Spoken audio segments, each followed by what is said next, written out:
মানবজাতি গঠনে শিক্ষা ও সহায়ক শিক্ষার ভূমিকা। জীবনও যারা কোরআন বুঝে পড়েনি তারাও মনে করছেন হাদিস অনুসরণ না করলে আমল ইবাদত করব কিভাবে। ইবলিস মানবজাতিকে কতটা ধ্বংসের পথে নিয়ে ছাড়ল। প্রিয় মানবজাতি, সালামুন আলাইকুম রহমতুল্লাহ। আউযুবিকা মিন হামাযাতিশ শায়াতিন ওয়া আউযুবিকা রব্বি আন ইয়াহজুরুন। এটাই ইবলিসের সার্থকতা যে যারা জীবনে কোরআন সঠিকভাবে অধ্যয়ন ও গবেষণা করেননি, এমনকি হাদিসও জীবনে পড়েননি, তারাও মনে করছেন হাদিস অনুসরণ না করলে সালাত সহ অন্যান্য উপাসনা আমল করব কিভাবে। তাদের সকলের জন্য প্রশ্ন মতামতের সাপেক্ষে আলোচনা করতে চাই ইনশাআল্লাহ।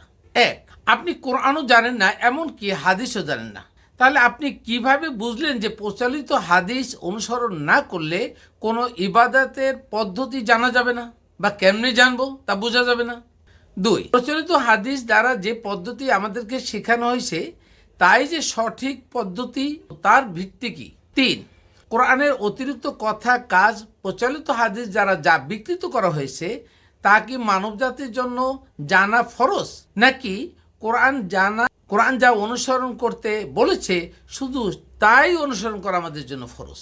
চার, আল্লাহ নিযুক্ত রসুল নিশ্চয়ই কোরআনের বাহিরে নিজস্ব কোনো মতামত সম্বলিত কথা কাজ অনুমোদন দিতে পারেন না, তাহলে আপনি কেন অতিরিক্ত আকীদা আপনার জন্য ফরজ মনে করছেন।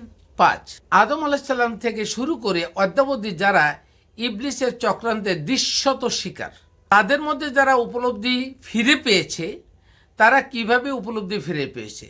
নিশ্চয়ই আল্লাহ রিসালাত তথা কোরআন যা বলেছে বা আল্লাহর নাজিলকৃত বাণী যখন মনে আসছে তখনই তারা ফিরে আসছে, ঠিক নয় কি। উদাহরণস্বরূপ, তাহলে আমরা যদি মনে করি ইবলিস আমাদের মনের জ্ঞানের সাপেক্ষে প্রকাশ্য শত্রু, তাহলে এটাও আমাদের মনে রাখতে হবে যে আমরা ইবলিসের পরিবেষ্টনের অঙ্গনের মধ্যে থেকেই কোরআন অধ্যয়ন গবেষণা করে কোরআন ভিত্তিক আমল করলেই ইবলিসের চক্রান্ত থেকে রেহাই পাবো, নতুবা নয়। দেখুন, আমরা অনেকে বলি যে জলে থেকে কুমিরের সাথে যুদ্ধ করা আমাদের জন্য তাই হয়েছে, ইবলিসকে আমরা দেখি না, কিন্তু পুরো দুনিয়াটাকে যদি আপনি এই মহাসাগরকে সব কিছুকে জল মনে করেন, ইবলিস যেহেতু দেখি না, আমি কিন্তু সেই জলে অবগাহন করছি, ইবলিস যে কোনো সময় আমাকে চতুর্মুখী ষড়যন্ত্র করতেই পারে। এইটা হলো তার সাথে ইবলিসের চুক্তি এবং আমাদেরকে সেই পরীক্ষায় পাশ করতে হবে। ছয়, ইবলিস শয়তান যেহেতু আল্লাহর দরবারে উপস্থিত হয়ে চ্যালেঞ্জ ছুড়ে দিয়ে অঙ্গীকার করেছিলেন যে অতঃপর নিশ্চয়ই আমি তাদের কাছে আসব তাদের সামনে ও পিছনের দিকে এবং ডান ও বাম দিক থেকে, অতঃপর আপনি তাদের অধিকাংশকে কৃতজ্ঞতা প্রকাশকারী হিসাবে পাবেন না। সূরা আরাফ আয়াত নম্বর 17। 7, ইবলিসের আরও অঙ্গীকার ছিল যে সে বলল, অর্থাৎ ইবলিস বলল, হে আমার রব, আপনি যেহেতু মানবজাতির কারণে অতাৎক্ষণিকভাবে আমাকে বিপদগামী করলেন, তাই আমিও পৃথিবীতে পাপ কাজকে তাদের কাছে আকর্ষণীয় করে তুলব এবং অবশ্যই আমি তাদের সকলকে বিপদগামী করব। 17-39। আর এ ধরনের নানামুখী চ্যালেঞ্জের মুখে ইবলিস শয়তান মানবজাতিকে পথভ্রষ্ট করতেই থাকলো, অথচ অধিকাংশ মানুষ নিজ থেকে বুঝতে পারল না যে তারা কখন কিভাবে ইবলিসের অনুসারী হয়ে গেল। 9, কোরআন সমগ্র মানব জাতির জন্য অধ্যয়ন, গবেষণা, বিশ্বাস ও আমল করা ফরজ। হাদিস কি সকল মানব জাতির জন্য ফরজ, নাকি কারোর জন্য ফরজ কারোর জন্য ফরজ করা হয়নি, নাকি শুধু যারা নিজেদেরকে মুমিন মুসলিম বলে দাবি করেন তাদের জন্য ফরজ। 10, যে কোরআন অধ্যয়ন ও গবেষণা করা এবং সেই অনুযায়ী বিশ্বাস ও আমল করা মানব জাতির জন্য ফরজ। হাদিস যদি কোরআনের ব্যাখ্যা হয় তাহলে কেন তা সকল মানব জাতির জন্য ফরজ করা হলো না? হাস্যকর ব্যাপার। অতএব আল্লাহ যেহেতু মানবকুলকে সতর্ক করার জন্য এই বাণী আগে থেকেই মানব জাতির উদ্দেশ্যে সন্দেহমুক্ত কিতাব কোরআনে স্পষ্ট বর্ণনা করেছেন, তাতে করে আমাদের বুঝতে কোনো সন্দেহ থাকার কথা নয় যে অধিকাংশ মানুষ ইবলিসের কুচক্রের শিকার, পথভ্রষ্ট এবং ভুলের মধ্যে আছে, এবং এটা বিভিন্ন আয়াতে বলাও আছে। এখন প্রশ্ন হচ্ছে, অধিকাংশ মানুষ কেন এটা বুঝতে পারছে না? এই প্রশ্নের জবাবে স্পষ্টতর মতামত হলো, ইবলিস শয়তানের গভীর ষড়যন্ত্রের জালে আটকা পড়ে অধিকাংশ মানুষ কোরআনের মৌলিক জ্ঞান থেকে দূরান্তরে অবস্থান করছে।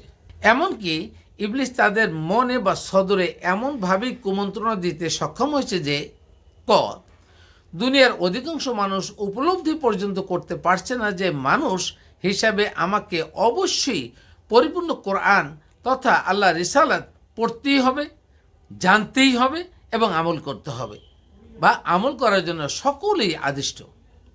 খ দুনিয়ার অধিকাংশ মানুষ একমাত্র কোরআন ছাড়া অন্য কোনো গ্রন্থ নিজেদের মধ্যে এমনকি আলাপ আলোচনার বিষয় হিসেবে না বুঝে কিছুই পড়ে না, এমন কথাও বলে না। এমনকি ভিন্ন ভাষাভাষীর সাথে যখন তারা আলাপ আলোচনা করে তখন অবশ্যই একজন অন্তত দোভাষী, ভাষান্তর বা ট্রান্সলেটর রেখে দেয়। অথচ হাদিসের অপেক্ষা করে মানুষের মনে ঢুকে দেওয়া হলো কোরআন না বুঝে পড়লেও প্রতি হরফে 10 নেকি পাওয়া যাবে।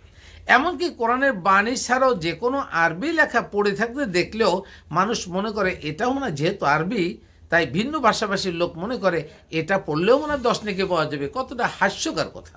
শুধু তাই নয়, তথাকথিত আলেমদেরকে সরাসরি এই হাদিসের অপেক্ষা করতে শুনেছি এবং অপেক্ষা করার দলিল হিসাবে তারা সূরা আলে ইমরান 3 নম্বর সূরা 7 নম্বর আয়াতের ভুল তর্জমা ও ভুল তাফসির করে হাদিসটিকে সহি হাদিস হিসাবে প্রকাশ বা রূপ দেওয়ার অপচেষ্টা করেছেন। আফসোস তাদের জন্য যারা কোরআন সঠিকভাবে বুঝতে পারেননি, বুঝতে চেষ্টা করেননি, নিজ থেকে অনুধাবন করার চেষ্টা করছেন না, কোরআন নিয়ে অধ্যয়ন ও গবেষণা করেন না, সাধনা করেন না, বরং কোরআনের বিরুদ্ধে হাদিস সহ মন করা তথ্যের উপরে ভিত্তিমূলক বালির বাদ তুলছেন সেই সকল বহুরূপী স্বঘোষিত মুসলিম ও মুমিনদের জন্য অত্যন্ত পরিতাপের বিষয়, তাদের সকলের জন্য জাহান্নাম। তাই এ পর্যায়ে আমার উদাত্ত আহ্বান থাকবে কোরআনকে দুনিয়ার কোনো কিতাব দ্বারা ব্যাখ্যা, বিশ্লেষণ, অপব্যাখ্যা, তুলনা করে অপব্যাখ্যা না করার জন্য, বরং সর্বাগ্রে প্রতিনিয়ত কোরআন অধ্যয়ন ও গবেষণা করার অব্যাহত সর্বাত্মক চেষ্টা করুন। আল্লাহ প্রতিটি মানুষের জন্য কোরআন বোঝা সহজ করে দেবেন ইনশাআল্লাহ। Ahmed Jafar, research on Islam.